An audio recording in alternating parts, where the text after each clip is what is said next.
ભગવાન દ્વારકાધીશ અને દ્વારકાધીશની સમક્ષ એક ધામ અને એક પુરીની અંદર હોળીનો ઉત્સવ દ્વારકાધીશમાં અમૂમન દર વર્ષે હોળાષ્ટક એટલે કે 10 દિવસ પહેલાં શરૂ થઈ જાય છે। હોળાષ્ટકના ઉત્સવ પ્રમાણે જોઈએ તો ભગવાન દ્વારકાધીશની શ્રૃંગાર આરતી અને ભગવાન દ્વારકાધીશની સંધ્યા આરતી જે 7:40 સાંજના શરૂ થાય છે અને શ્રૃંગાર આરતી 10:40 શરૂ થાય છે। આ સમય દરમિયાન આવતા યાત્રાળુઓ સાથે ફક્ત ભગવાન દ્વારકાધીશ એમની સાથે હોળી રમે છે।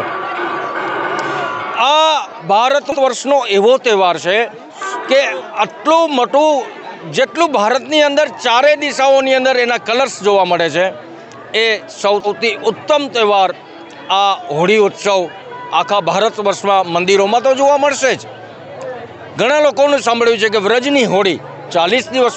પહેલાં શરૂ થાય છે, પણ અહીંયા દ્વારકાધીશમાં 10 દિવસ પહેલાં શરૂ થાય છે। અને હા, વિશેષ દ્વારકાધીશ મંદિરની અંદર ફૂલડોલ ઉત્સવ જે છે એ આપણે ધૂળેટીના દિવસે બપોરના 2 વાગ્યાથી 4 વાગ્યા સુધીમાં ભગવાનને સૌથી પહેલાં તો પુષ્પની હોળી બપોરના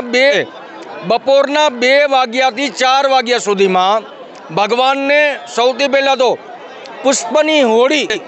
ધૂળેટી પુષ્પના પાંદડીઓ ગુલાબ, જુહી, મોગરો, ચમેલી એની કડીઓને લઈને ભગવાનને પુષ્પની ધૂળેટી રમાડવામાં આવે છે અને પછી એ સમયમાં 2 કલાક ફૂલડોલ ઉત્સવના દિવસે 2 કલાક આવતા જેટલા પણ યાત્રાળુઓ છે એ બધા જ જેટલા 16 પરિસરની અંદર આપણા મંદિરના પરિસરની અંદર જે રમવામાં આવે છે ધૂળેટી કલરથી એ ફૂલડોલ ઉત્સવ ધૂળેટીના દિવસે ભગવાન સામે રમાડશે। અને ભગવાન દ્વારકાધીશના આ ફૂલડોલ ઉત્સવની અંદર પગેથી ચાલીને આવતા યાત્રાળુઓ પણ લાખોની સંખ્યામાં અત્યારના